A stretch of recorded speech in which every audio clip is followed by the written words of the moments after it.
You know, I'm old enough to remember a crazy, wild time back in the depths of history where you could buy a game, put it in your games console, and guess what? It would just work. What? Were you saying something?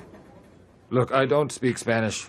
No 5-hour installs, no queue of hard drive devouring updates, no laundry list of patches just to get the thing running. You just put it in and played it. And the best part is you could keep playing it as long as you still had the disc and didn't decide to use it as a coffee coaster or a doorstop. It didn't matter if the developer went out of business, or the publisher decided to revoke the rights, or some idiot managed to crash the company's server. None of that made any difference because it was just you in the game, and it was yours to own and use forever. Modern gaming is a very different beast though, and that's what I really want to talk about today. Like, how many times have you bought a game in recent years, put the disc in, all excited to play it, only to find yourself staring at an install progress bar for the next 3 hours? So you put the console into rest mode and come back a few hours later to find that the whole thing is ground to a halt because you didn't have enough hard drive space to accommodate the massive bloated monstrosity that you're trying to cram in there. So you have to start deciding which other games get to live or die, like some doctor performing triage after a mass casualty event. But that is just the beginning. You want to stream the game or play with your friends online, do you? Well, that'll be another 10 hours of patches and updates just to get a barely functional version of the game that can talk to all the other versions floating around out there. Then there's the random updates that always seem to happen at the least convenient time possible when you finally manage to carve out a couple of hours to game with your buddies, only to find out that half the group don't have the latest patch containing gimmicky celebrity skins and character models that nobody fucking wants anyway, but for some reason are absolutely mandatory for the game to even function, and it's gonna be at least an hour before they're ready. Then cast your mind forward to the end of this great circle of gaming, when the game itself falls victim to the endless battle for declining hard drive space and has to be deleted to make way for the next piece of bloatware. Then perhaps a few months or years later, you get a hankering to play it again, so you put the game in and brace yourself to go through the whole torturous process again, but oh no, while you were away, the developers decided it was no longer cost effective to maintain the servers, so bye bye online gaming with your friends. But you can still stream it in single player mode, right? Wrong.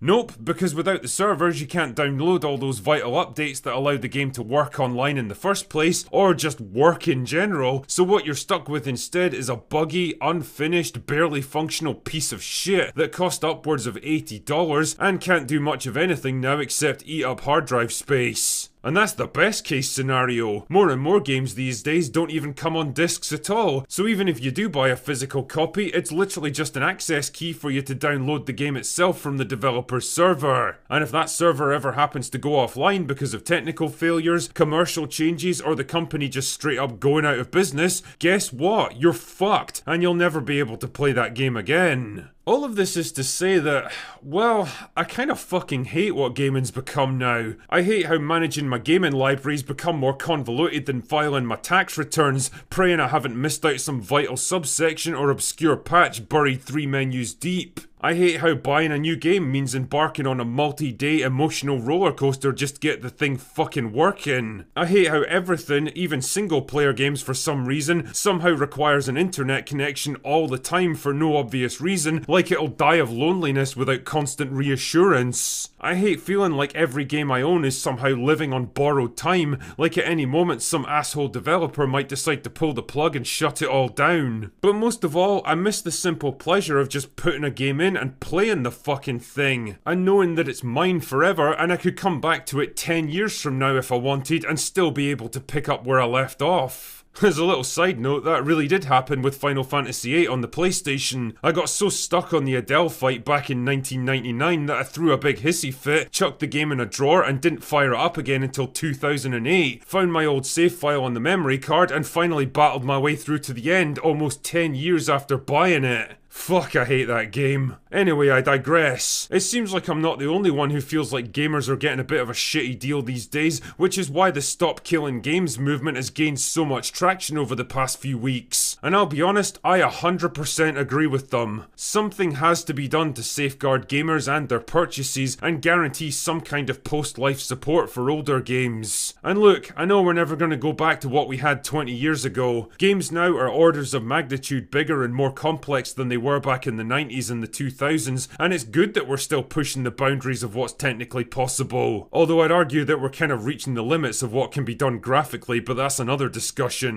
And yeah, it's nice that developers can fix bugs that might have slipped through playtesting, but holy fuck, we need to reach some kind of compromise with this one because the current model is killing the industry. If I might be so bold on this one, I would suggest 3 major changes to how things are done. 1. A guarantee that every game must be shipped in playable condition. It doesn't have to be 100% perfect, but it at least has to be playable through from start to finish without a single patch or update. Any company that fails to meet this bare minimum requirement should be subject to heavy fines and possible removal of their publishing license for repeat offenders. Yes, it'll probably mean longer development cycles, but you know what? It's absolutely worth it in the long run. 2. A third-party repository of all patches and updates for obsolete games, which can be freely accessed by anyone with a valid copy of said game. Any company which is removing support for their older games or shutting down its servers should be legally required to move all of their support material over to this third-party server and pay a portion of all future sales revenue towards its upkeep.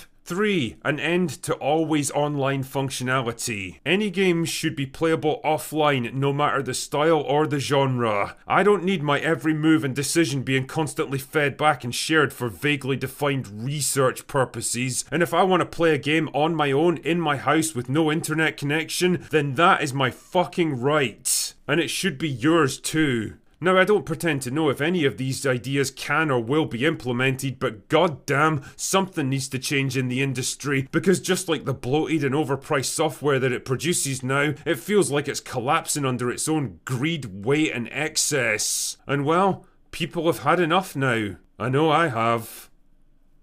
Anyway, that's all I've got for today. Go away now.